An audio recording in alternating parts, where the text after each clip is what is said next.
morning, Shamstars. Welcome to class. Hope you all are fine. We are doing chapter number 4, Change and Development in Rural Society. And today we cover following topics: caste system, dominant caste, and land tenure system. Caste system is an important part of Indian rural life. Its importance is still distinctly visible.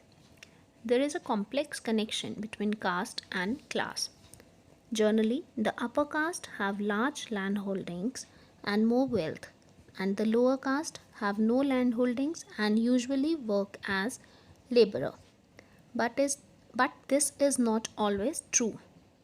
For example, the Brahmins who are on the top in caste hierarchy are not major landowners. Thus, they are not included in the agrarian structure, though they are a part of rural society. On the other hand, major land owning groups belong to caste that belong to Shudras or Kshatriyas Varnas. Because of their land owning, they have climbed up the ladder of social stratification. Such castes were called dominant caste by M.N. Srinivas. Now, dominant caste versus landowners. In most rural areas, the large landowners belong to a few castes only. They were referred to as dominant caste by M.N. Srinivas. In each region, the dominant caste is the most powerful group economically and politically and dominates local society. Examples of land owning groups are the Jats and the Rajputs of UP, Reddis in Andhra Pradesh, Yadvas in Bihar, Patidars in Gujarat, and Jat Sikhs in Punjab. The farmers of the backward caste have become dominant caste by taking advantage of the Green Revolution. The term dominant caste is used to refer to a caste which yield economic or political power and occupies a fairly high position in the hierarchy. Srinivas says that the existence of dominant caste is not particular to Rampura village only, it is also found in other villages of the country. Now we talk about land tenure system in India. The nature of agrarian relations in a country depend on its land ownership system. In India, it is necessary to understand land ownership and land tenure to understand agrarian relation. Land ownership or land tenure means owner of land, the duties, rights and responsibility toward the cultivators, and relation with the state for giving revenue. In other words, who has the permanent right on land, who does the actual work on land, what is policy to determine the revenue on land, these three factors determine land ownership. Thus, the meaning of land ownership is the system that determines ownership of land and the right and duties of such landowners toward those who work on it and toward the state. Land tenure system at the time of independence. Now we read about that. Before independence, the land tenure system in India has three main forms, kinds or classes, which were Riyatwari system, that is 52%, Zamindari system, that is 40%, and rest is Mahalwari system. First we discuss about the Zamindari system. This system was started by Lord Cornwallis in 1793 in Bengal.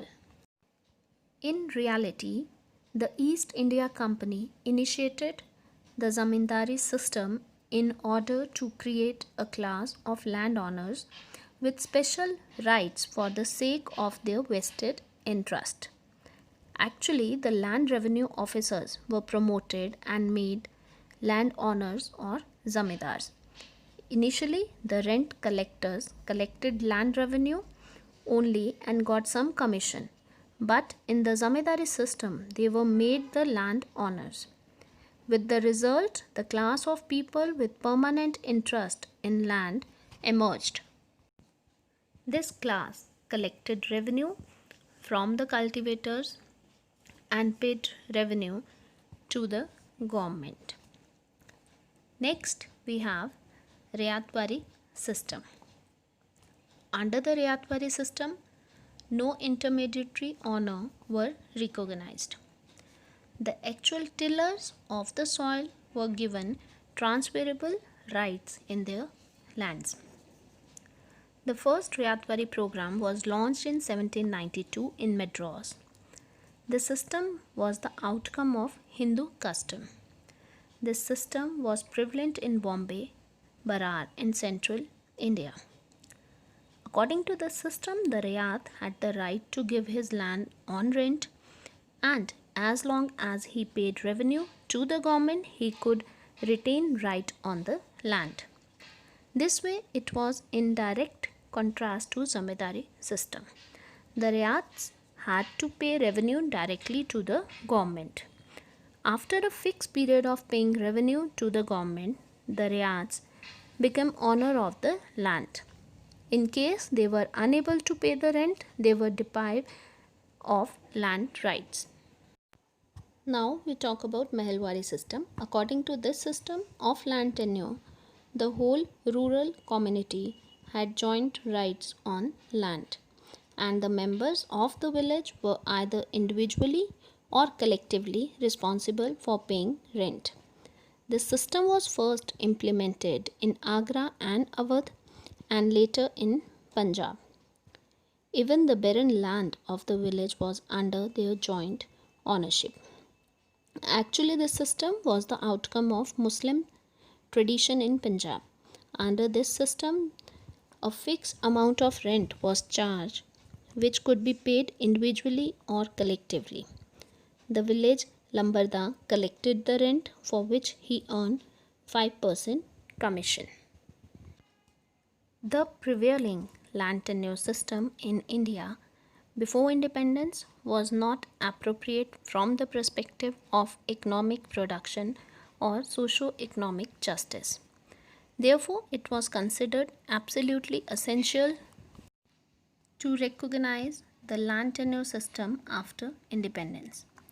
The common farmer during this phase was going through a period of extreme poverty, and his socio condition was going from bad to worse. Consequently, the land reform programs were implemented in all states and union territories for the sake of socio-economic production. Here we talk about the consideration of land holding. First, we talk about ceiling on land holding. The government fixed a ceiling on land holding with the objective of acquiring land above a certain level from the present landholders to distribute it among the landless tenants. Most holdings are not only small but widely scattered. Thus, legislative measures for consolidation of holdings have been undertaken in most of the states.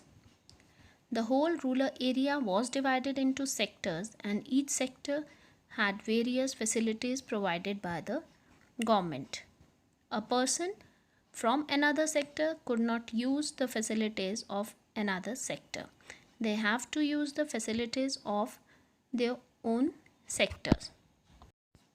Then we have tenancy reform. Tenancy reform laid emphasis on regulation of rent, security of tenure, and right of purchase for the tenants. The government has distributed waste land to the landless villages living below the poverty line in order to improve their standard of living as well as increase agriculture production. Another aspect of land reform policy was the abolition of intermediary tenures. Law have been passed in all the states regarding this method. All the three systems were not only unjust but were characterized by acute economic exploitation and social oppression. Next is modernization and updating land records. The records of rights in land has been faulty and unsatisfactory. It is in view of this that updating of land record have been made a part of land reform measures.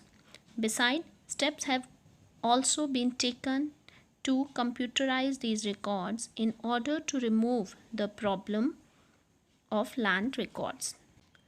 In the year 1988 and 89, a centrally sponsored scheme for computerization of land records was launched in 8 districts. In 1997 to 98, this scheme was implemented at the Tehsil Taluka level so that the records are available to the common people. By March 31, 2002, this scheme had been implemented in 2426 tehsils, talukas of 569 districts. That's it for today. In next class, we will discuss about the Green Revolution and its social consequences.